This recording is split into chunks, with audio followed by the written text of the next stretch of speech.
Welcome to Talk Cosmos, the show where Sue Rose Minahan and her panel of guests bring you leading-edge astrology conversations through a journey of soul growth patterns connecting astrology's energetic cycles.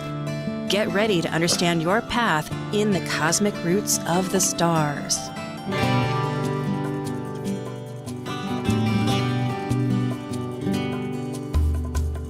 Hi, I'm Sue Rose Minahan and host of Talk Cosmos. We have a panel tonight, and it is March 7th. The Sun, Venus, and Neptune are in Pisces. It's a stellium, as we call it. And it's not new in one sense because Neptune has been in Pisces for several years. It has a 13-year passage. In fact, it won't leave until 2026. But it's really an energy that's so important to understand and manage in our own souls and strengths. It's all the planets are direct. That's not where any confusion might be happening. It's really, you could say, other factors. So what are those? We will find out, because now we're ready for Planet Buzz. Focusing on planetary ecliptic orbital cycles and planetary pairs called synodic cycles connecting the planets at the same degree that begin our relationship, these are the members of Planet Buzz. I'm Sue Rose Minahan, host of Talk Cosmos, an evolutionary astrologer and consultant, plus a certified color energy coach. I explore creative expression as an artist, a musician, and write abundantly, stories to poetry. I love investigating mythology's language, philosophizing eternity, and I'm a perpetual student of life, seeing oneness of body, spirit of people, animals, and nature. I'm Leslie Francis, author of the 2019 and 2020 Llewellyn Sun Sign books, a practicing professional astrologer intuitive, a lecturer, and host of my own podcast, Coloring Outside the Box. My lifelong search to understand what it is to be human led me to develop my own approach to astrology called purpose-centered astrology. I passionately seek to support people in their greatest act of creativity, living life, through consultations and webinars. Creator of Star Cards, I love talking and making people laugh. I'm Tara All, an astrologer, writer, and artist who loves spirituality and metaphysics. I practice and teach evolutionary astrology, and I work with the tarot, crystals, hermeticism, and animal medicine. My approach is creative and experiential, and I created a YouTube video series called We Are the Planets through EA Zoom meetings. I also speak at conferences. Currently, I'm the resident astrologer and lead writer for Sage Goddess, and I serve on the ESAR board as marketing director. And I'm Dr. Laura Tad. I have a PhD in human science and work as a spiritually oriented psychological astrologer with people around the world. I teach and lecture on astrology both in person and remotely. I have a blog. I have written for the Mountain Astrologer, Celestial Vibes, and Tarot.com. Additionally, I am the educational coordinator for Live Life Resources, an educational nonprofit specializing in resiliency training, education, and research. And as the ancient Hermetic code reveals, as below, so above. As above, so below. Yes, and there we are. And it's so great to see everybody on a Sunday. We're initiating a brand new pathway instead of Saturday, but we're still a YouTube. Well, I mean, you can always find us on Talk Cosmos YouTube. You can find us on the podcasts. Pisces Stellium. I think each of us were going to bring up one issue that we thought possibly was the big one. And I'm just going to say, having experienced some chaos and having to reorder things and not be too caught up in the stream of the chaos, realizing that could be better is a helpful reminder. Leslie, what would you say? Oh my gosh. One thing? Yeah. Well, it's interesting because, last couple of days I've been really feeling like the energy is soupy. It's like swimming around, trying to figure out which direction to go in. And that might have something to do with what we're going to talk about later, which is where that stellium happens to be lurking about in my birth chart. So this energy is I always call the Piscean energy the world of all possibilities. So during this period of time, you're going to find that, you have interesting dreams. There's a lot of, things that seem disconnected that float through your consciousness. And so the key becomes, just follow those threads. I mean, that's really what the Pisces energy is about. It's not about necessarily making things manifest at this point in time. It's allowing your dreams, your visions, and your imaginings to spend a lot of time in your conscious mind, not just in your subconscious mind. Oh, that's so good, because that goes right along with the chaos. Yeah. Laura, what would you say? Dr. Tad? Well, similar to those. I mean, I think that as someone with Neptune on the ascendant, right, I'm sort of always in Neptune Piscean reality. And I think dreams in particular, that non-linear, right? So as much as we might want there to be a sort of structure and linearity to today's broadcast, it really won't have that because of this energy, and it's going to be nebulous and sort of go in the direction that the energy is sort of what's in charge more than we are. A flow, absolutely. And Tara, I know you have many thoughts, and how would you encapsulate one? I don't know. It's Pisces doesn't really take to language, so I'm not sure how well it will translate.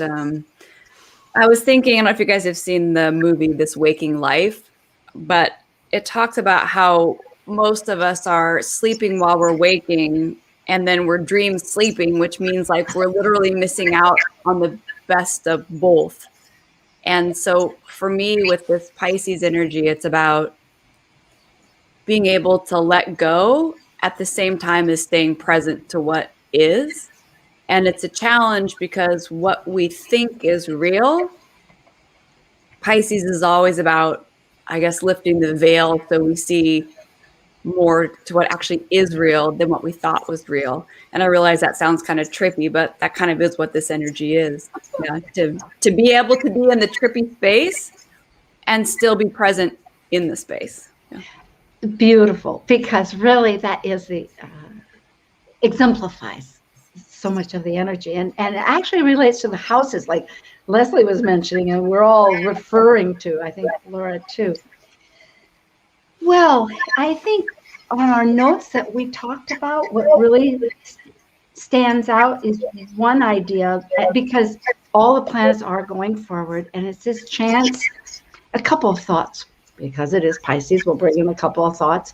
One is that creating the next chapter, and by looking at the past, integrating.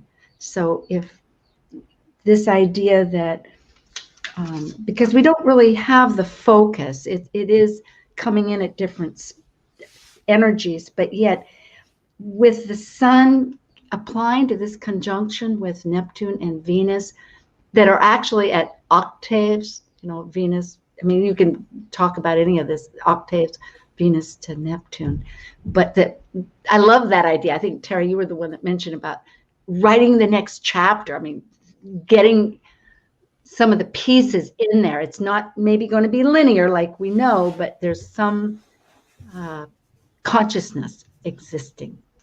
What's your thoughts? Did I make sense? Yeah, I gotta tell you, it's funny. I feel like maybe I just really am in a Pisces space. I gotta say, like, more than ever, I feel like I was almost like spacing out as you were saying that, which I don't know if that means I'm not paying attention or No. I might say, because I, like Laura, have Neptune right in the very first house. And what'll happen is that I think this is really a great way to begin, because one visualizes when one's talking, and one's submerged in that experience. And that's the tricky part of seeing, and it relates to what I was reading too, is the 6th house, 12th house, which I think that we weren't going to, but that's where our planets are. Mine's transiting in the 6th, yours are transiting in the 12th. And, so here we are. We're trying to see the whole, but yet trying to diffuse and pick things away. But in the meantime, getting submerged in the part, because that's a Piscean energy. Yeah. Well, I just wanted to say that I think that it's very interesting having the forward motion of all the planets while we're kind of in this soupy experience. So, we're kind of floating and yet part of us is trying to move forward and there's that resistance that's going to come from, trying to make sense of where our consciousness is and isn't at the same time that the outer energy is charged. Yeah, I don't know.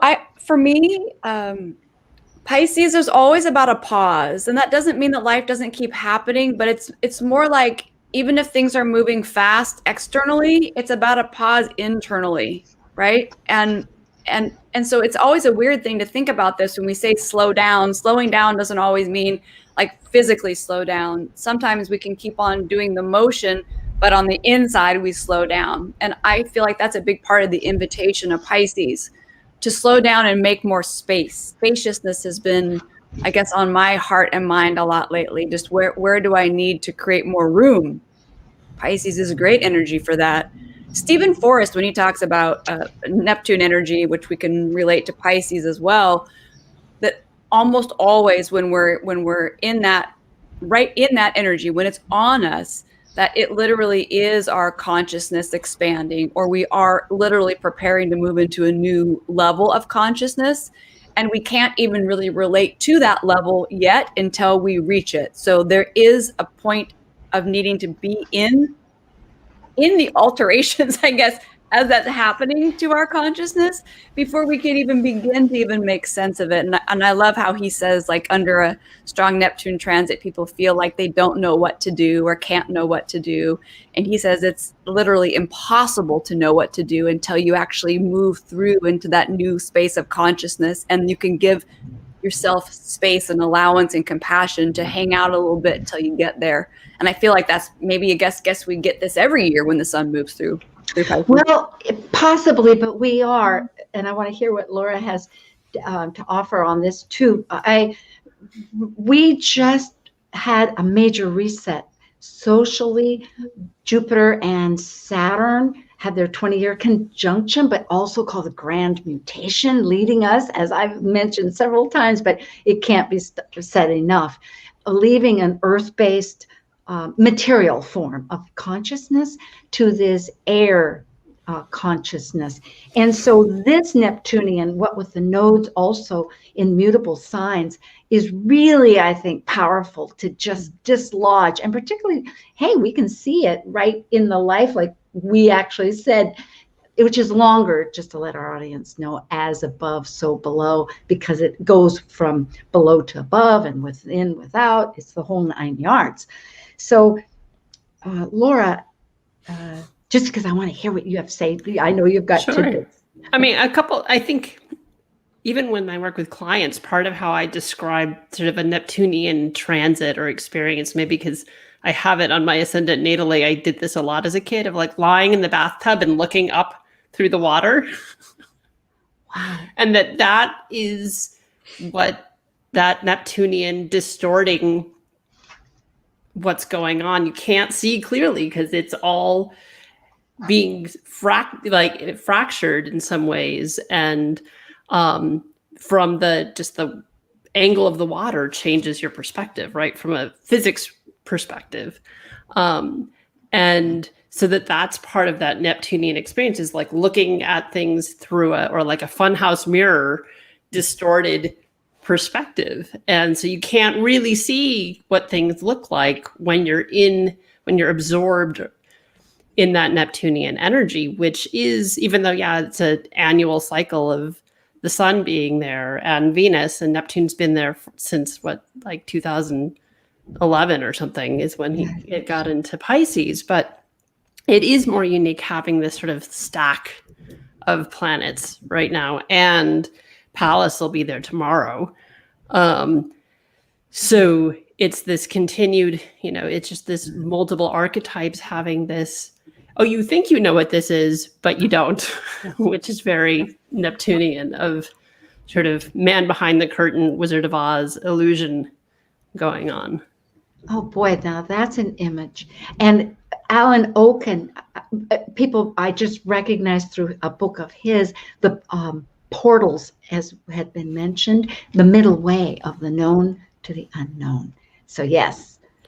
And that I think can be tied into the nodes, right? With this Neptunian square, these 90-degree angles this is making to the lunar nodes of the known versus the unknown, right? The south node being the familiar, the north node being what's yet to be attained. So the known versus unknown, and the skip step that we'd say in evolutionary astrology, distorting what we think we know and what we think we don't know.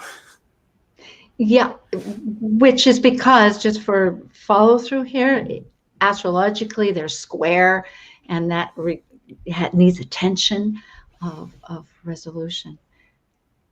Leslie or Tara? I could keep talking, but I want you to know that I'm listening. Yeah. I'm feeling very, very 99 planets in the 8th house today. And the moon in Capricorn is not helping me out at all. Oh, good point. Because it wants boundaries. It's kind of funny because when Tara was talking about feeling like she's spaced out, I thought, that's exactly what and Neptune so is about altered reality. It's about swimming in everything and nothing all at the same time. So how do you, as Tara said and Laura said, how do you even begin to make sense of it? I don't know that you can. I think that is an automatic defense against, I don't know what this is. So I'm just going to try to find a way to plant my flag in something that's familiar.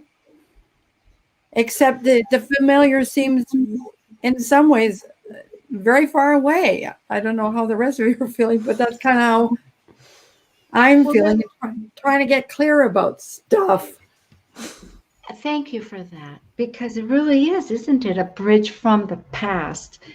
And is that liminal space that if we're looking at this time between the nodes, which are the belief structures of Sagittarius, that maybe connected us with our community in some ways, because if we have a belief system, it's personal, but it's also because it fits somehow in our life that we can operate through.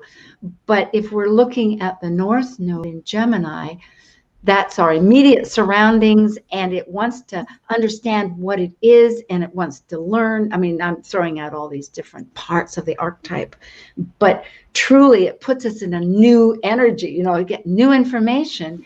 It changes how we're labeling, how we're seeing, how we're perceiving things.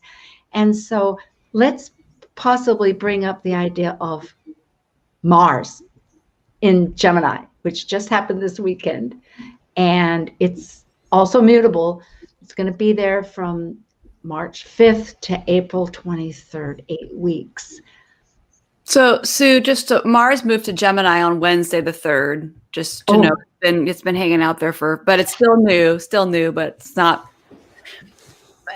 And I know we talked about this in our little prep meeting, but I liked the idea. Sue, I actually think it was you that talked about creating the next chapter in your story. I feel like you're the one who brought that to this.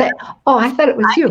I think I just pointed out that Mars moving into Gemini is the perfect combination to help us do that, because Mars is action, right? And then in Gemini, that gives us the language and the words to move forward.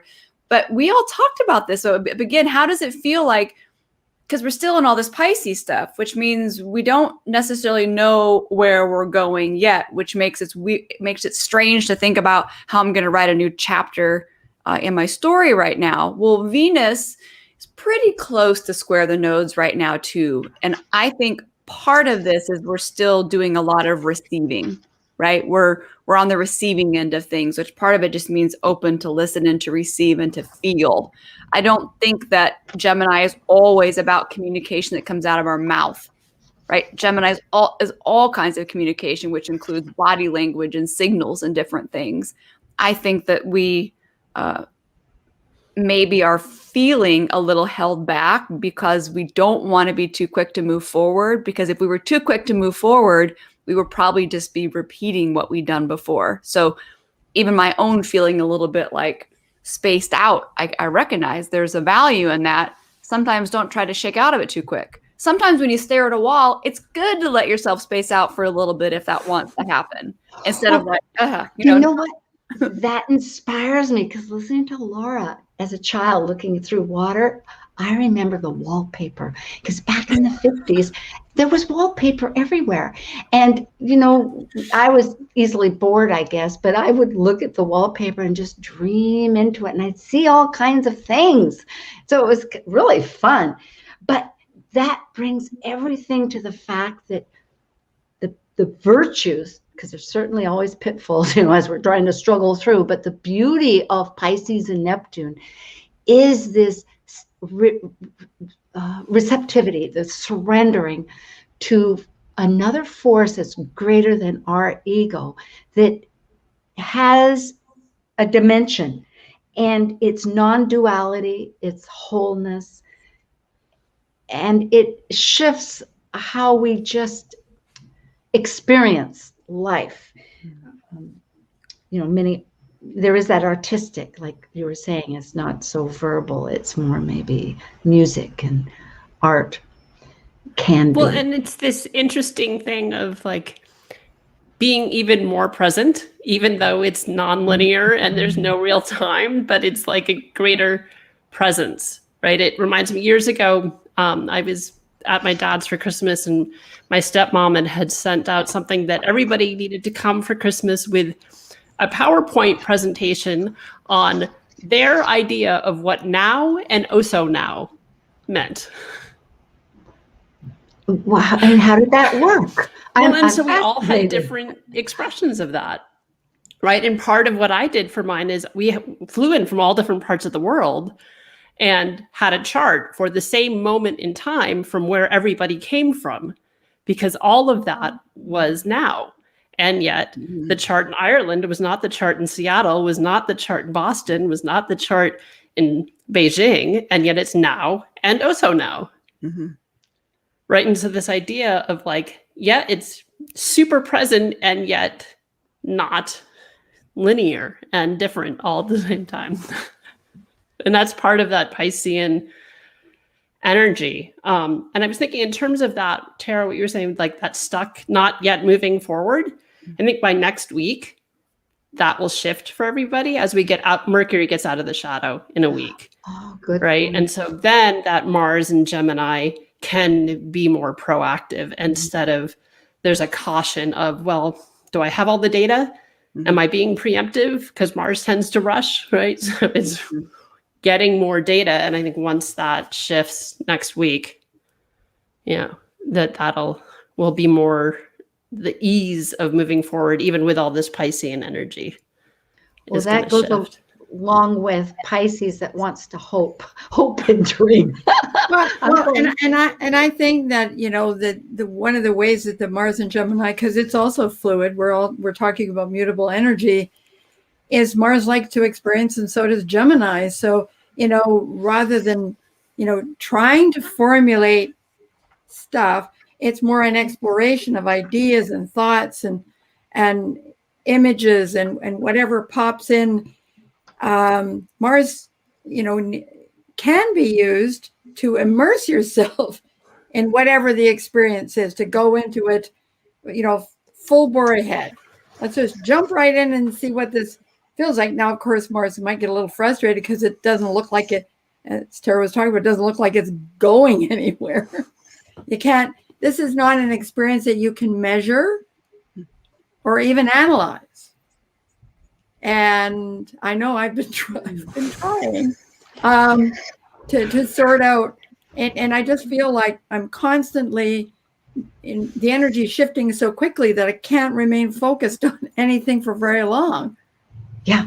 And plus the fact that with Mars in Gemini, which is as of the 3rd, thank you, Tara, for identifying, because it's been a little bit, we're on the 7th now, 4 days, but it's been rapid fire. It's like, oh my gosh, my list, it's, how do you, like you say, it's so mercurial, it keeps changing, but I'm determined I'm going to get some of these, it is really going with that moment, that flow. I think that's what we had brought up too at one time.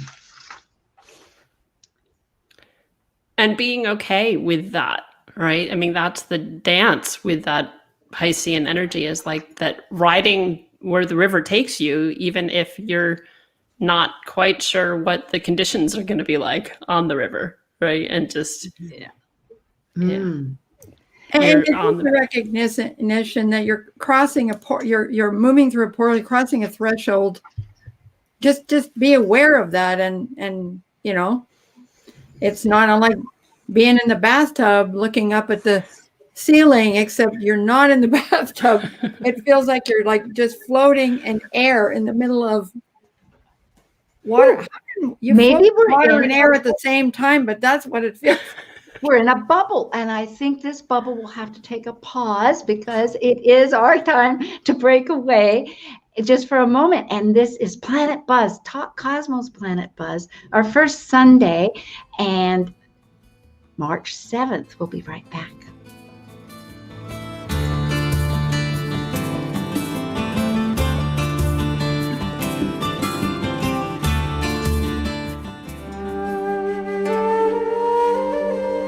While we take a break from this week's edition of Talk Cosmos, let's take a look at this cycle's archetype. We are currently in the yin period of Pisces, ruled modernly by Neptune and by Jupiter in traditional astrology of the ancients.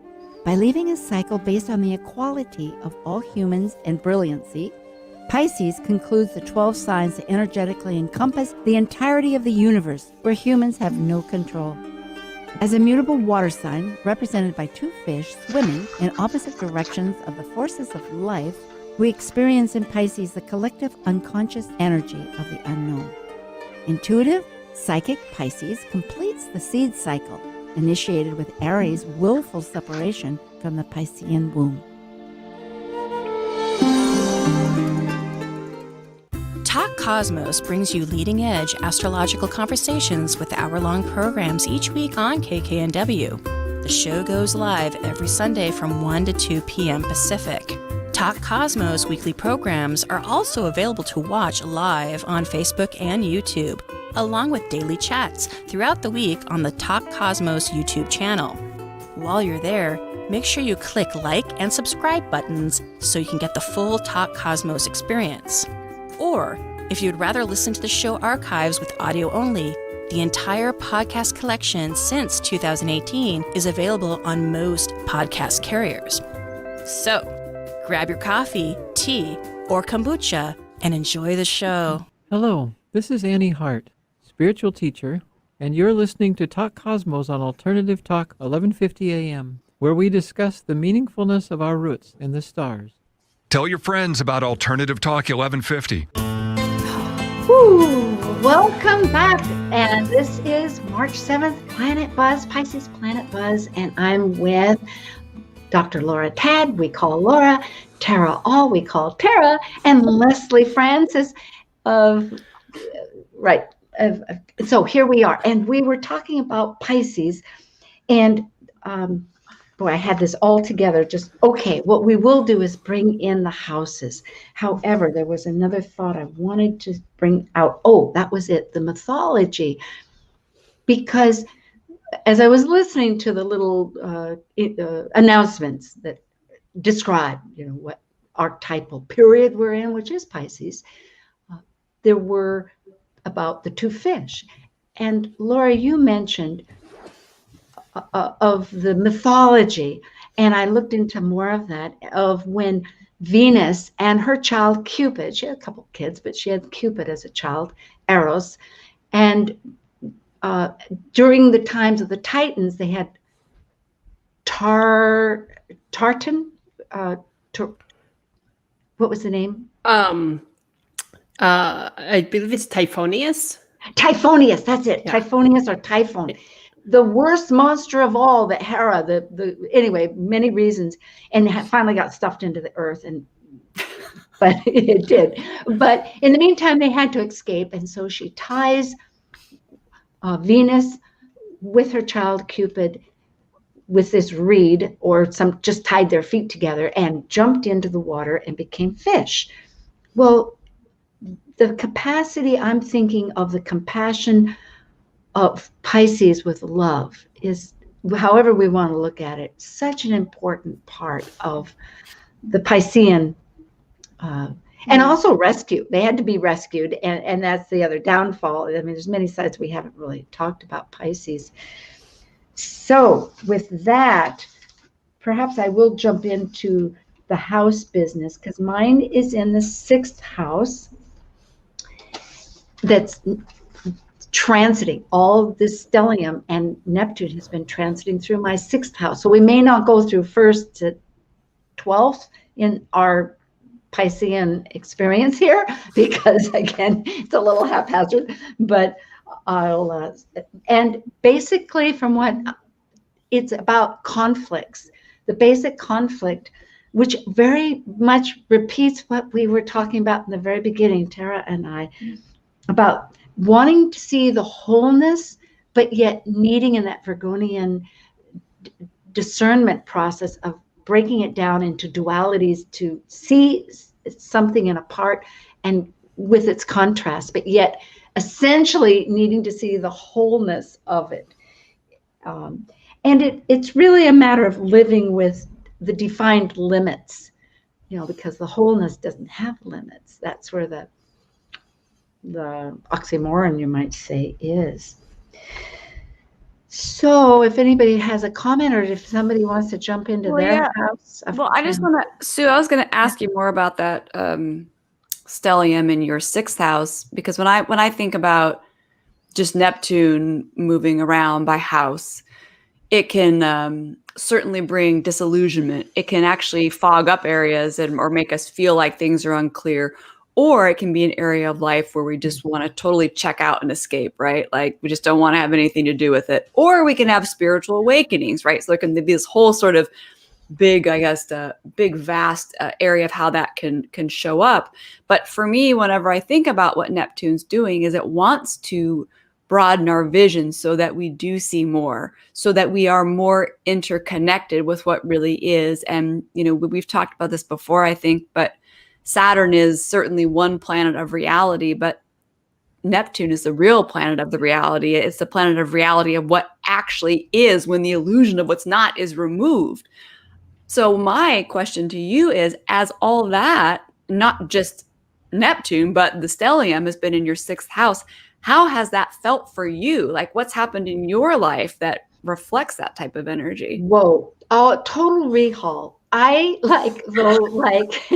like Laura have Neptune in the 1st, and being a Gemini, Neptune has been squaring me. So yes, I did in the last 5-6 years truly need to release, thankfully, the linear deductive thinking to embrace the empathic, intuitive, spiritual awareness, and work with it on a moment-to-moment life pattern. Okay, but right now I'm overhauling the perspective of Talk Cosmos.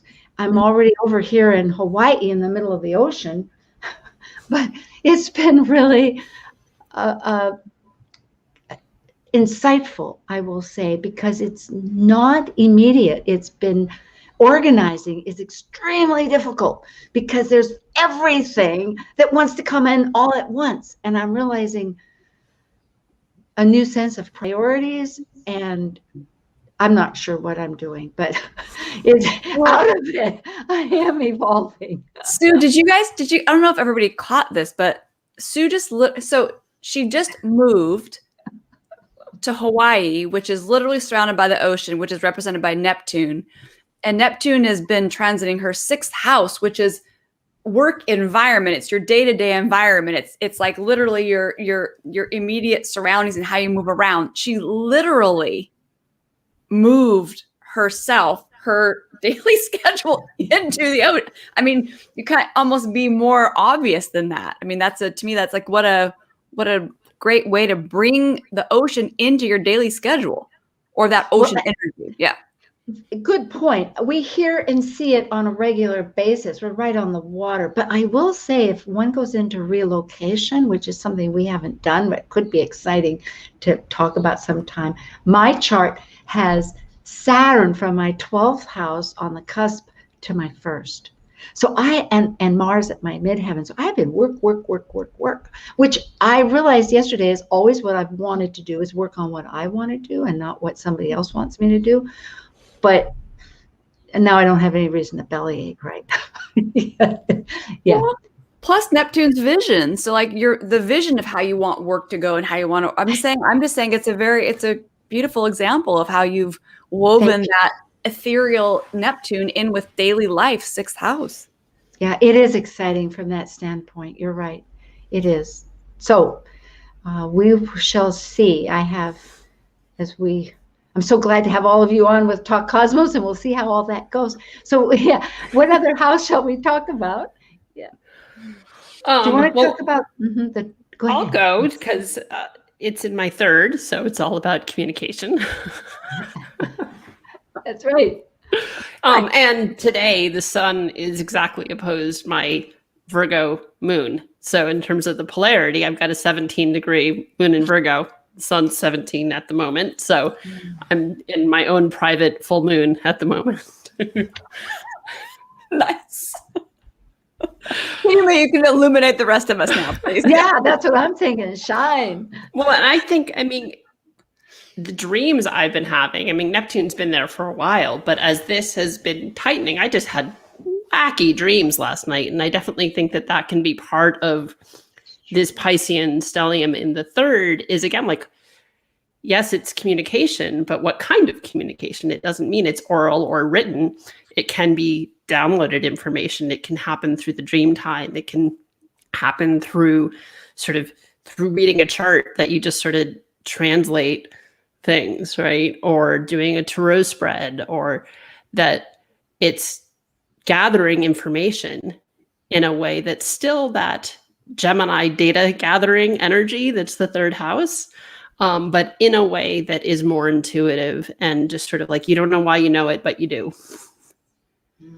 And that amping up, for anybody who's having this transit, the 3rd is just sort of the veil being thinner in terms of how information is coming in, and having to maybe sit with it for a bit because the logic of it doesn't make sense, right? Like last night, my dream was I walked in the back door of my house and there was little pieces of hamburger meat all along the floor.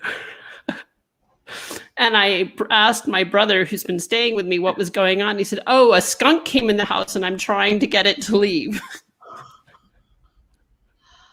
No idea what that means yet. Have to process that for a while.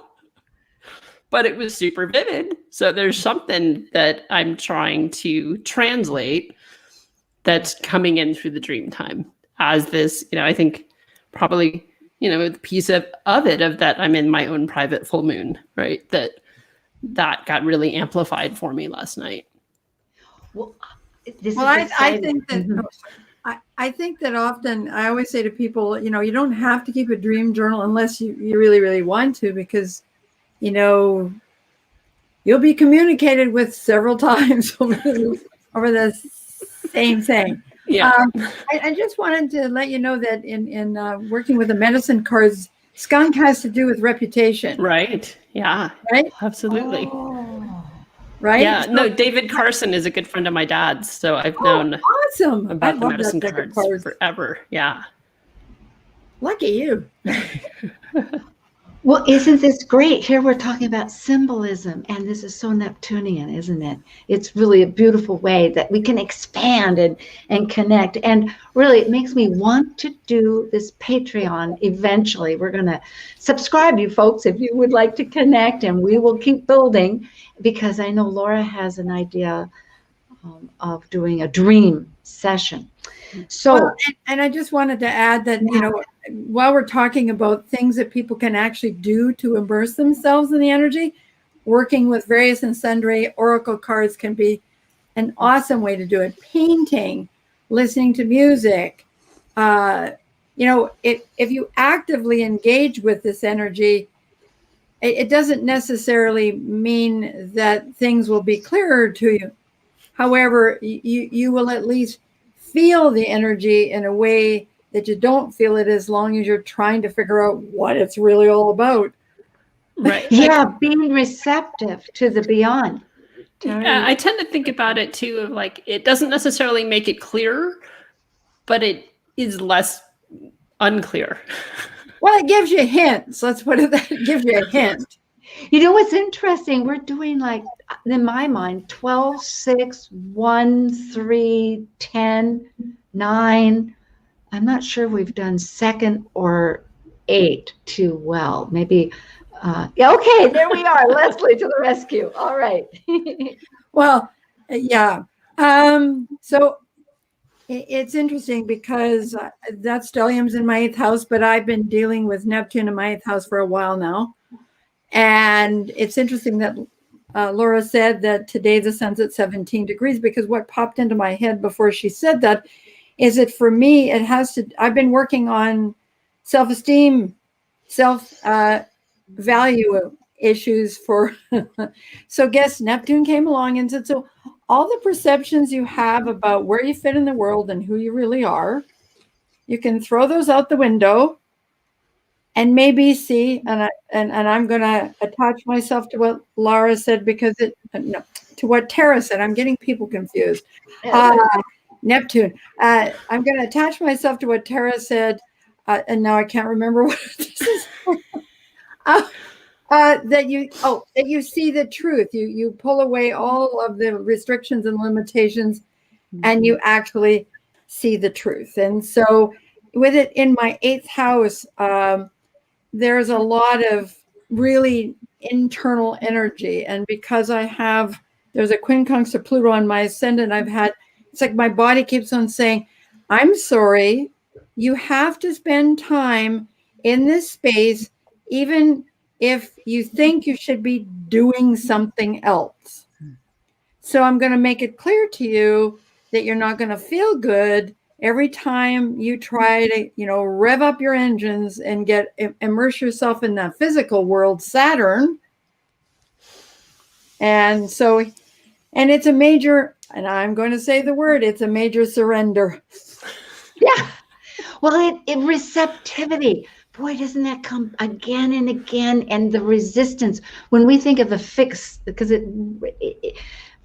we're all evolutionary astrologers, and we all accept many modalities, and of course they're traditional, but still there's that fixed square, and Scorpio is one of the fixed signs, 8th house, you could sense, so that yes, there'd be more resistance to like giving way, you might say. I mean, well, the really good thing about it though is because it's, it's water on a water house, and so it does tend to draw me in, and quite frankly, I'm not really, I notice things are shifting and changing, but I can't quantify that in any way.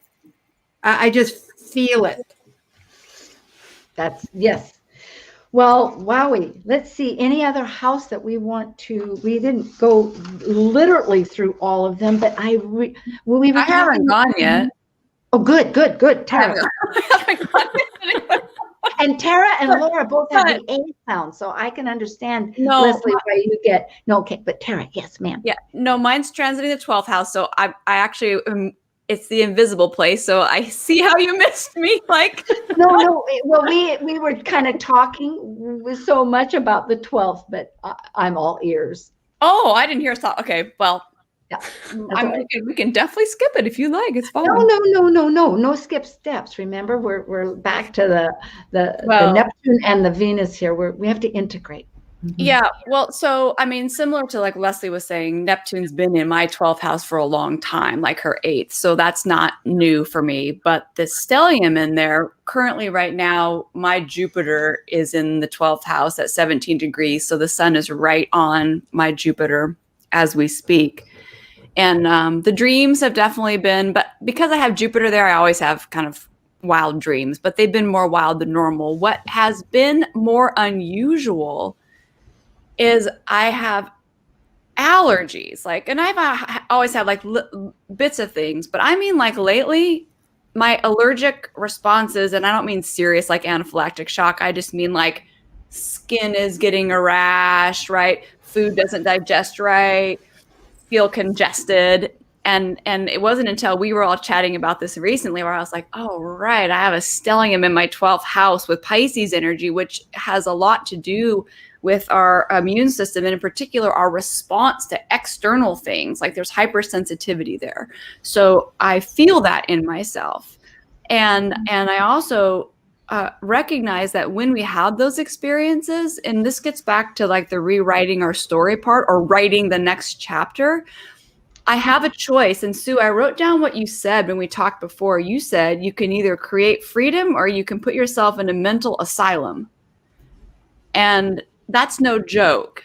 If I don't want to hold space and just kind of hang out here and let the reactivity happen without attaching to what it means or trying to fix it, right?